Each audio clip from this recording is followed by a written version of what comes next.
Olá, sejam bem-vindos a mais um Veja Música. E a minha convidada de hoje é Fernanda Takai. Olá. Tudo bom? Tudo jóia. Como é que vai a senhora? Bem ocupada. Não, Fernanda, você se divide o seu tempo entre o Pato Fu e a carreira solo. Uhum. Como é que você consegue equilibrar essas duas coisas? Eu faço isso há 8 anos, né, já. E eu acho que é uma administração do tempo, que eu acho que desde pequena eu fiz isso bem. Fui treinando, não sabia nem o que eu ia ser na vida, mas eu sempre tive os meus horários certinhos, assim, no dia. De brincar, de estudar, de ficar com meus irmãos, ajudar minha mãe. Acho que isso acabou passando para a vida adulta. E eu tenho uma rotina, assim, que acordo bem cedo quando eu estou em BH, 15 para 6, para levar a Nina à escola. Quando eu não estou viajando, eu sempre faço questão de ficar com ela o mais tempo possível, lá em Belo Horizonte. E aí, durante a manhã, enquanto ela está na aula, eu e o John temos tempo para gravar no estúdio ou atender alguma demanda de entrevista. E à tarde, quando ela volta, ou eu, o John, dependendo, eu sou da área de humanas, o John já dá matemática, tudo. A gente dá um alô ali no dever de casa da Nina, ou leva para aula de inglês, aquelas coisas todas. Na estrada, quando a gente sai de casa, é plantão 72 horas, né? Ou para o Pato Fu ou para minha carreira solo. E eu acho que eu devo ter 2 HDs, né? Um que eu troco quando é o show do Pato Fu, tira aqui, coloca e põe o show solo. Você está rolando da estrada, a Nina sente falta? Ela sente. Acho que quanto mais ela foi ficando mais velha, assim, a noção de tempo da criança fica mais aguçada, sabe? Então ela cobra. Tanto que quando um dos motivos que eu coloquei um guitarrista no meu show solo, que não é o John mais, né? O John me acompanhou no disco Luz Negra e no Onde Brilhem, porque a gente ia viajar os dois. Viajava os dois na minha carreira solo e viajava no Pato Fu. Aí chegou uma hora que a Nina perguntava: mãe, pai, mas vocês dois vão viajar? Aí agora, quando ela me pergunta, e aí, mãe, você vai viajar? Eu falei, eu vou. E o papai? Papai ficar? Então tá bom. Então, assim, tem um de nós com ela lá e ela fica feliz com isso já. Acho que foi uma coisa que a gente fez muito em respeito a ela mesmo, sabe? Eu acho. A gente tem um clipe aqui que vocês gravaram no Sesc. No Sesc Que é Pinheiros. de Twiggy. A gente tentando fazer uma coreografia Com a Miki, que foi a vocalista do Pizzicato 5, né? Isso. No Miyamaki. Miyamaki. E vocês compuseram uma canção juntas, né? Uma novidade fresquíssima, assim. Fomos convidadas pelo consulado japonês para fazer uma canção que simbolizasse os 120 anos das relações comerciais entre Brasil e Japão, que é anterior ao processo de imigração, né, dos japoneses aqui para o Brasil. E a gente trabalhou junto, como das outras vezes, né, a gente trabalha muito por internet. E justamente esse nosso jet lag aí que tem, né, o negócio do fuso, que eu mando um e-mail para ela meia-noite, aí lá tá meio-dia, ela tá fazendo outras coisas, ou eu mando de manhã, lá já tá à noite, ela já chegou, então demora um tempo pra gente se comunicar. E a gente fez uma música sobre isso, como uma pessoa que se fosse apaixonada por alguém do Brasil, um japonês lá, uma japonesa apaixonada por alguém, um brasileiro, que tem esse problema da latência, né, do tempo, e que a distância é enorme. E acho que isso, de certa forma, significou essa coisa, como que o Brasil vai se relacionar com o Japão, naquela época antiga, as coisas eram tudo de navio, que vinham, né?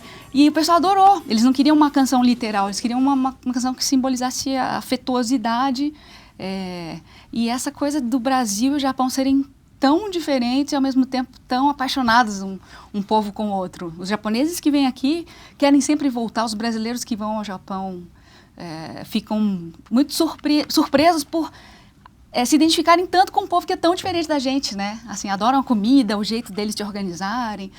Então a gente fez uma musiquinha que se chama Love Song. Lá no Japão se usa muito termos em inglês, né? No meio das coisas, assim, às vezes na placa tem tudo em japonês e um trecho em inglês. E a gente canta junto, compomos, né, juntos. Vocês cantam em inglês? A gente canta em japonês e em português. Só o título que é Love Song tem no refrão. E vai sair em algum single, alguma coisa? A princípio, ele vai sair, vai ficar disponível no site do consulado japonês e no meu site também. Poxa. É bem bonitinha a música. Vai ser lançada oficialmente no dia 12 de setembro. Que Que bacana. É bonito. Depois eu te mostro. Sim. Outro clipe que a gente tem é a versão de Luz Negra, ao vivo, que é do DVD Luz Negra. Mas não consigo achar E tem uma coisa que eu queria saber de você. Foi difícil entrar em carreira solo? Ué, eu acho que eu entrei no momento certo, né? O Pato Fu já era uma banda estável, né? Estabilizada, assim, com a discografia muito consistente e o nosso relacionamento interno na banda estava muito bem acordado, né? Eu notei que todo mundo fazia outras coisas no Pato Fu. E só eu tinha esse pudor, né? Ah, não vou fazer porque aí vão achar que o Pato Fu acabou, porque vocalista quando sai dá margem a muita fofoca, tudo. E aí, não, na verdade, eu fiz tudo de um jeito muito às claras, sabe? Quando eu lancei o Onde Brilhem, o Pato Fu estava lançando também o Daqui Pro Futuro. Quando eu fiz o Luz Negra, o Pato Fu depois foi fazer o Música de Brinquedo. Aí eu fui fazer um disco com o Andy Summers, o Pato Fu fez DVD, continuou com música de brinquedo, ganhando Grammy. Eu ganhei disco de ouro, o Pato Fu ganhou também. Então, como a gente teve, acho que projetos de sucesso, os dois, isso foi bom para a nossa saúde artística, né? Talvez se eu tivesse muita exposição solo e o Pato Fu não voltasse com, né, de uma forma forte, né? Uma banda que nasceu em 92 e tem que ficar o tempo todo relevante, né, no cenário musical, tem que ter boas ideias, tem que fazer discos bons. E aí o Música de Brinquedo trouxe isso e recentemente a gente fez o Não Pare Pra Pensar, que veio logo depois do meu Na Medida do Impossível, que é um disco que eu fiz já há 3 anos e ainda continua me rendendo muitas coisas legais, né? Todos os meus projetos, e acho que do Pato Fu, eles têm um prazo de validade maior. A gente não tem muito essa correria de vamos lançar disco o tempo todo, sabe? A busca pela estrada ainda é importante. Porque o estúdio a gente tem o tempo todo. O estúdio a gente tem em casa. A gente pode ficar lá no laboratório criando as coisas, mas botar o pé na estrada, levar para as pessoas o que a gente faz e ter bastante visibilidade nos dias de hoje é sempre um desafio. Só que a gente consegue fazer isso. A gente trabalha muito, todo dia um pouquinho e faz com que os discos tenham essa vida mais longa. No Luz Negra também você vestia Ronaldo Fraga, não é isso? Já era Ronaldo Fraga. Hoje você está com a Sônia Pinto. Sônia Pinto, nessa turnê nova do... Como é que é esse casamento feliz que você tem entre música e moda?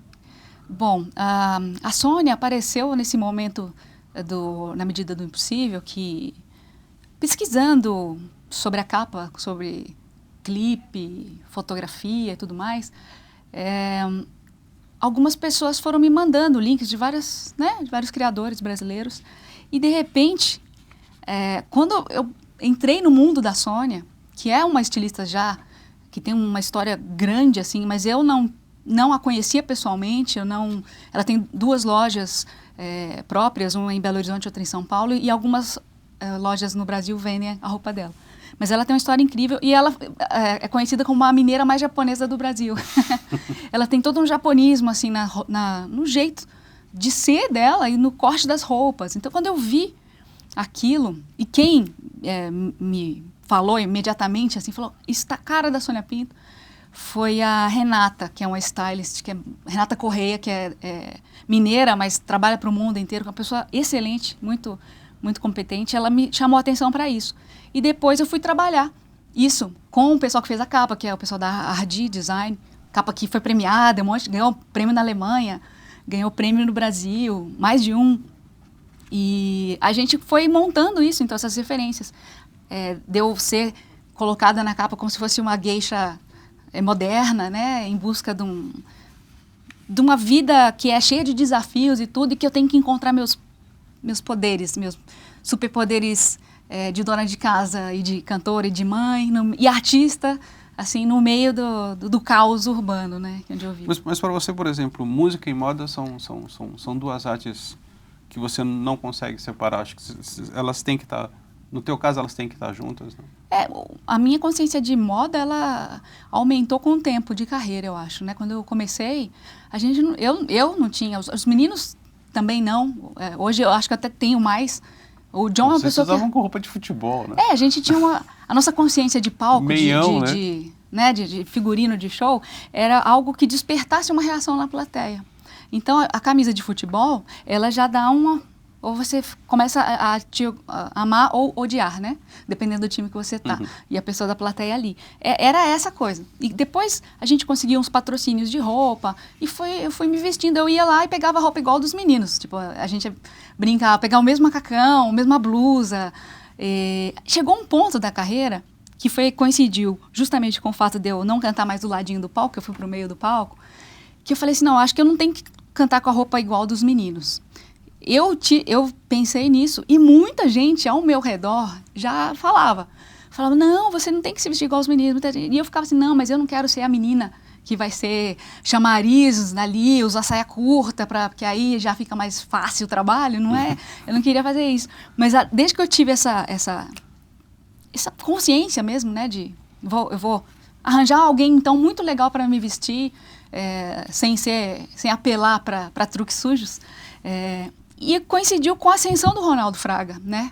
Ele tinha feito aquele famoso desfile do Fito Ervas aqui, era considerado uma das cabeças mais brilhantes, né, da nova moda brasileira, no meados dos anos 90. E aí, quando eu o conheci e vi todo o trabalho dele, falei, nossa, esse cara tem que trabalhar comigo. Desde então, isso ficou muito forte para mim, que a música, junto com a moda, nos clipes, na capa de disco e tudo mais, ela ajuda você, elas se ajudam. Acho que tanto a moda não sobrevive sem a música, desde o momento do cara vai criar a coleção, a música que tem nos desfiles, né, que tem na loja, que está tocando na loja, o tempo todo os criadores de moda falam isso, que a música é muito importante. E a gente, que quando começa a conhecer melhor essas pessoas que criam a moda, encontra parceiros que tenham uma linguagem que agrega sentido, ou alegria, ou densidade, né, ou leveza, dependendo do momento que você está, é muito mais intenso assim, esse trabalho de música com o visual da música, né? Seria. Você estava falando dessa coisa de usar saia. Existia algo assim, a vocalista de uma banda de rock tem que ser gostosa, ou tem que mostrar mais alguma coisa? Acho que qualquer mulher no palco, as pessoas acabam esperando que ela vá, de alguma forma, antes de começar a tocar, que ela já cause aquela coisa do impacto inicial, né? Claro, eu não concordo com isso, acho que a pessoa tem que estar lá e do jeito que ela se sentir melhor. Mas tem esses clichês, né? Tem que estar bonita, ou com a tatuagem tal, ou com a calça rasgada, ou com, sei lá... Mas eu sempre fiquei eu nunca me senti muito à vontade nesse papel, nem de representar um clichê exatamente, né, de figura, assim. Eu sempre fui muito, né, misturada em tudo, desde da música que eu escutei, tanto que meus discos solos são meio que prova disso, né?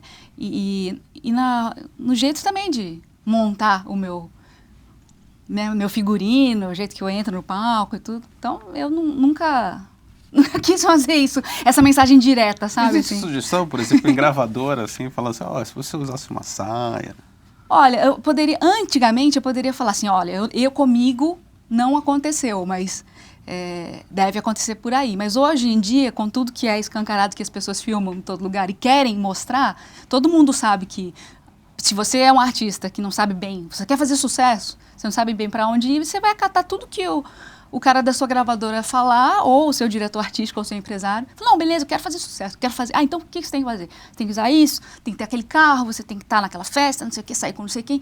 Tem essas coisas, né? Mas não é isso que eu sei fazer, né? Eu sei fazer a minha música e as pessoas que estão ao meu redor, e as coisas que eu uso, as coisas que eu fotografo, né? Os bichos que eu tenho, eles são todos meus pares, tem correspondência comigo. Então, eu acho muito difícil um artista da minha geração, assim, e com o pensamento de carreira que a gente tem, chegar e falar, olha, eu vou fazer uma reunião aqui tem várias pessoas que vão me ajudar a ser um produto mais legal de se vender. É muito difícil. Geralmente é o contrário, a gente chega com as nossas propostas, né? Assim, olha, tem esse disco que ele é formado por músicas que são minhas com outros parceiros, alguns antigos, alguns novos. Estou cantando músicas de compositores dos anos 70. Eu já estou com 44 anos, eu gostaria de me vestir de um jeito mais sóbrio, porque eu me sinto assim. Eu tenho que falar isso, não é alguém que tem que chegar e falar, não, agora você tem 44, não fala mais sua idade, você tem que usar roupa mais curta. Eu falei, não é isso. Comigo seria muito difícil, a gente brigaria. Você sabe que tem uma história, isso é uma história secreta que a gente teve. Quando eu fiz aquele perfil de você no ano passado, a minha chefe na época, que era a Isabela Boscov, falou assim, nossa, ela tá rechachudinha, pergunta pra ela se ela tá grávida. Aí eu falei assim, putz, Aí eu perguntei pra você falou assim, não tô grávida, porque eu engordei mesmo. Não que eu saiba. Eu falei, não que eu saiba, mas acho que eu engordei. E a Isabela ficou desesperada, falou assim, você perguntou isso? Ué, mas... Você lembra do nosso passado histórico, assim? Lembra que teve uma foto que eu fui fazer no circo? Sim. Você não lembra daquela pra fazer? Eu estava muito preocupada. Que roupa que vocês vão me dar para eu subir em cima desse elefante? Eu não quero subir de maiô em cima do elefante, de biquíni e tudo. Não faz meu estilo, né? Aí vocês falaram, não, então pode ir do jeito que você quiser. Aí eu fui com um short jeans meu e só uma blusinha meio que com os paetês brilhosos. Você vê que eu não falava assim, não, vai que eu vou. Faz aí que eu vou. Eu falei, subindo o elefante, beleza. Não tem nenhum problema com isso. Agora, qual a roupa que eu vou subir no elefante? É só essa questão. Você gravou com Samuel Rosa uma versão de uma música do George Michael. Uhum. Para curar essa dor. E a gente está falando justamente sobre essa geração dos anos 90. Que eu acho uma geração importantíssima. Eu acho que ela não tinha... Ela criou um pop genuinamente brasileiro. A geração dos anos 80 ainda era muito calcada no punk, no pós-punk inglês dos anos 70 e nos anos 80. Né? E a gente estava conversando anteriormente que o Patufu foi uma das bandas que dizia não. Que vocês tinham uma ética, né? uma visão de trabalho muito... não vou falar... Vocês tinham uma visão de trabalho muito correta. Vocês não queriam se abrir para fazer qualquer coisa em troco do sucesso. Como é que você avalia hoje a importância da tua geração? Tá? Essa ética que você fala, tem muita gente que falava que era chatice, né? Ou ética é chatice.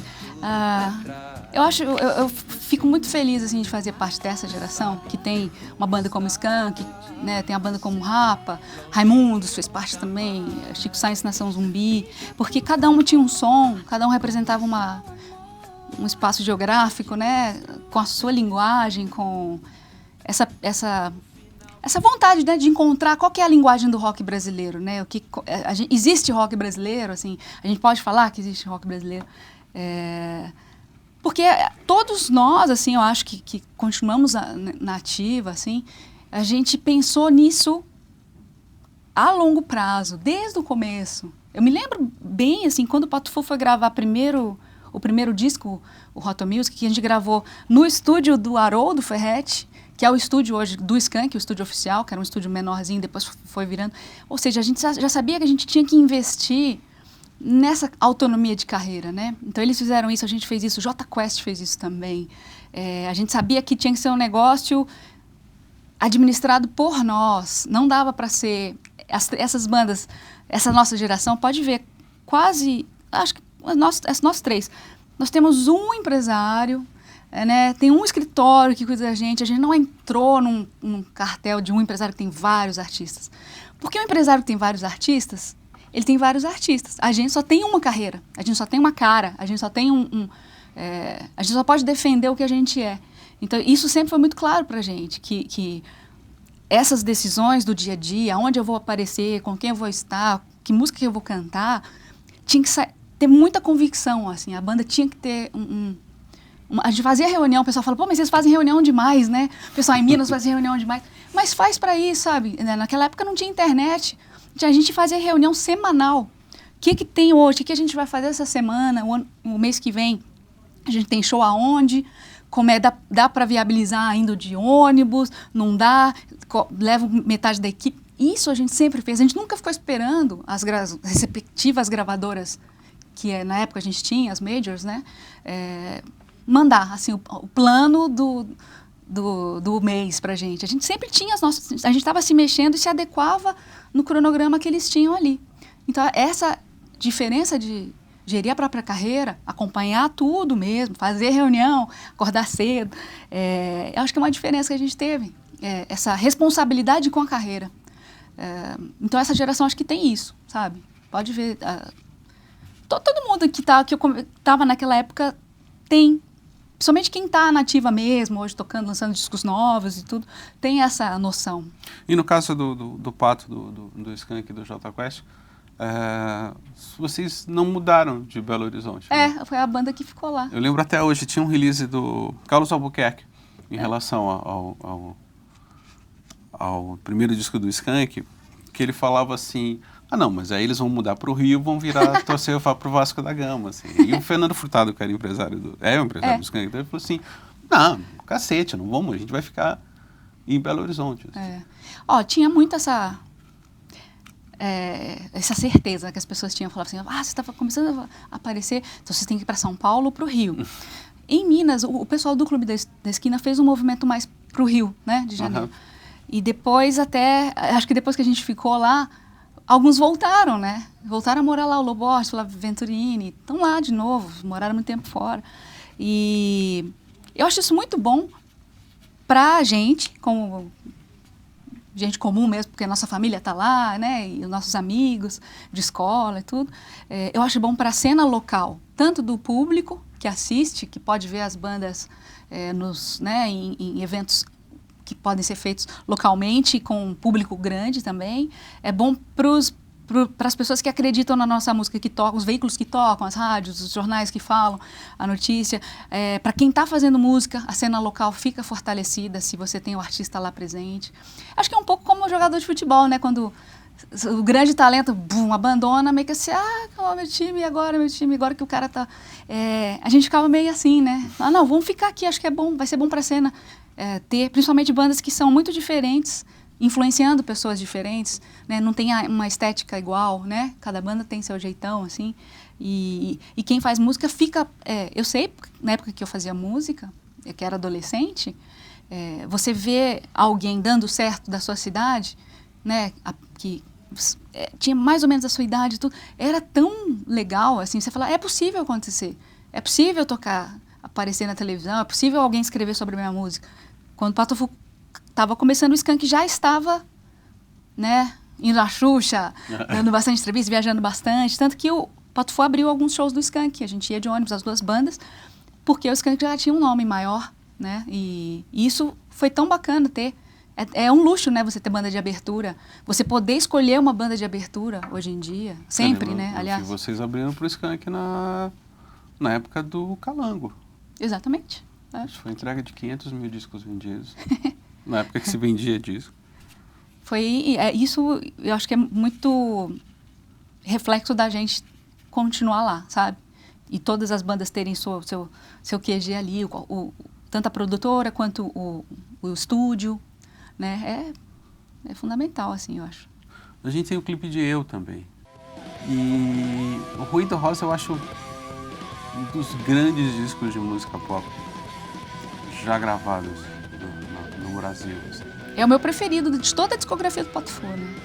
Eu acho que o som que vocês conseguiram desse disco era algo impressionante. Gosto bastante mesmo. Esse é um clipe do Luiz Ferré.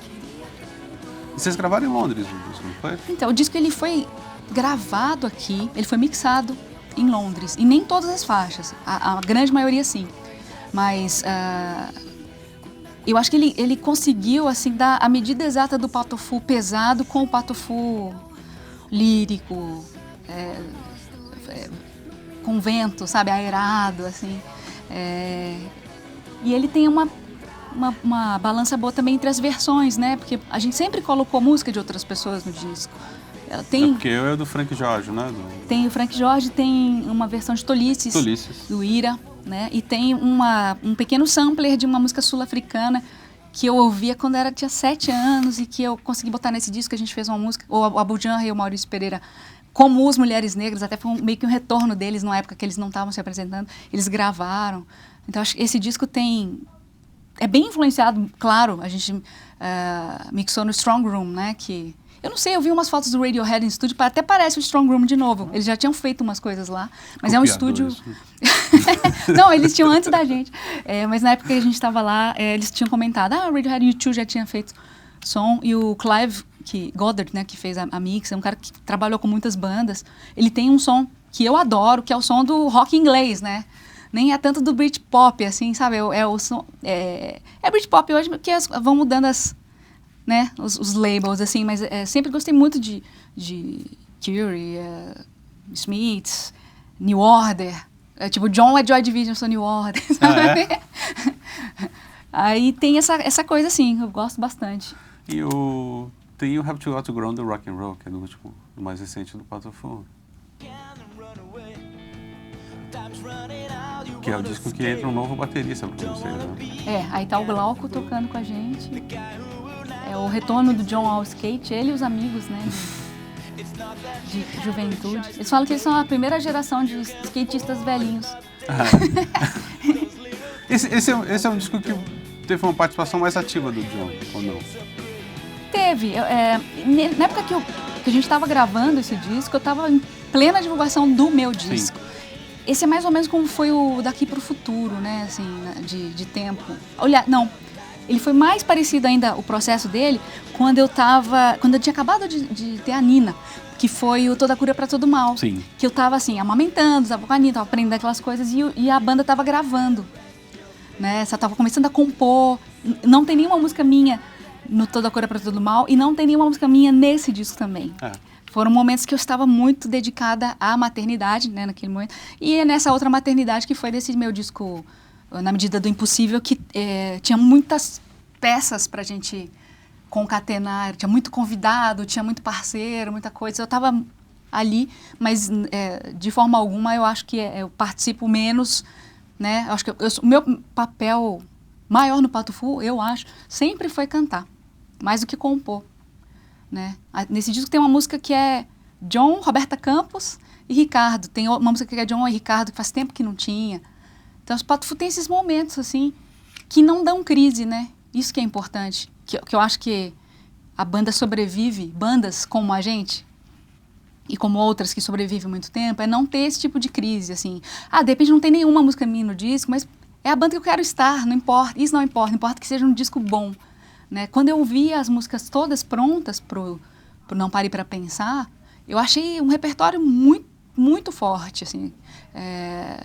Tanto que a única música que não é nossa é a música do Erasmo e Roberto, que é o Mesmo Que Seja Eu, né? Que a Marina gravou, sim, que a gente tinha gravado já há algum tempo e não tinha sido lançado em lugar nenhum, a gente colocou. Mas são todas músicas mais novas, né?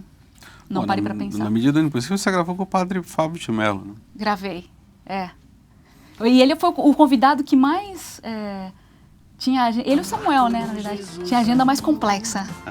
Porque o padre, além de ser padre, ele é escritor, cantor, tem programa de televisão e todas as coisas de padre, né, junto, assim. Um cara que ele...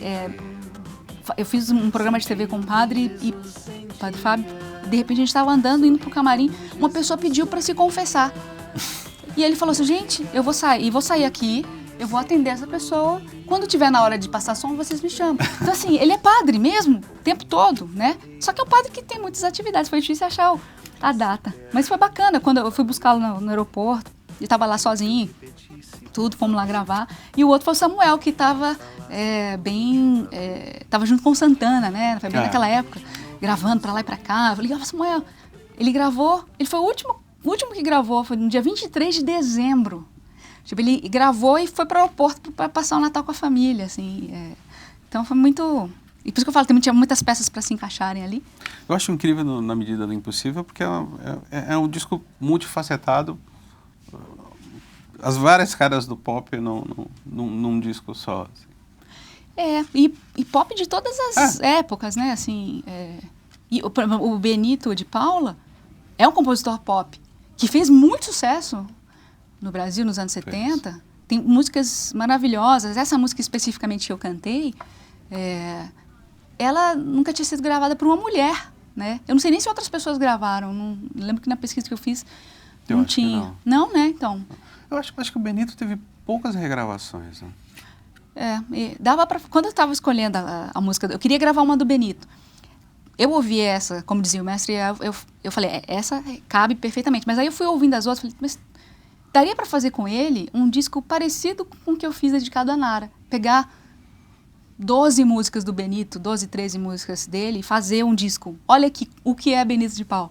Que eu acho incrível, eu acho um artista ímpar, assim. O jeito dele toca piano, o fato dele ter, né, feito aqueles sambas swingados, de ter uma temática tão variada também. Ele escreve sobre natureza, sobre relação, sobre feminismo, tipo, machismo, e de uma forma muito bacana, assim. E eu tive a felicidade de conhecê-lo pessoalmente. Até falei, eu te conheci por causa do meu pai, porque eu via sempre, a gente ia viajar de carro, tinha sempre uma fitinha sua. Então, assim, você é muito familiar, mas assim, eu fui conhecê-lo há 2 anos, muito tempo depois. Meu pai nem está aqui mais com a gente. E é tão legal, né? Poder contar isso para um artista que fez parte da minha família, do nosso cotidiano, assim, há tanto tempo. Você é sempre tão zen, assim? Eu não sou zen. Você acha que eu sou zen? Eu acho. Dizem as pessoas que as 2 únicas pessoas que me veem brava são o John e a Nina. Nem minha mãe, porque com a minha mãe eu não posso tratar mal, né? Pois é, quando é que foi a última vez que você mandou alguém pra PQP? Assim? Eu não mando, nunca mandei. Não? Nunca mandei. Eu nunca mandei. Eu sempre acho que não é uma solução. E é um jeito de você criar uma aresta com alguém que pode demorar demais.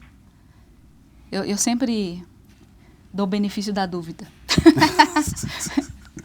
Às vezes pode ser libertador. Assim. Eu acho que isso é resultado do meu cotidiano, assim, de fazer a yoga do Wii Fit que eu faço. Eu sou mestre de yoga do Wii Fit. É sério, mas é uma brincadeira. Eu jogo brincando, né, ali. Mas eu tenho ficado... Tem um exercício para quem gosta, que conhece, que é de você sentar e ficar olhando para uma vela, sentadinho com a coluna, né, a postura correta, assim, fica olhando para a vela. E aí você tem que ficar 3 minutos sem deixar a vela tremer. Eu sempre consigo, tá vendo? Acho que a minha ascendência japonesa ajuda bastante. Eu acho que eu vou pensar em fazer isso também. Principalmente em noite de fechamento, a gente... Opa! Tem que deixar muito instalado aqui. Fernanda, muito obrigado. Obrigada.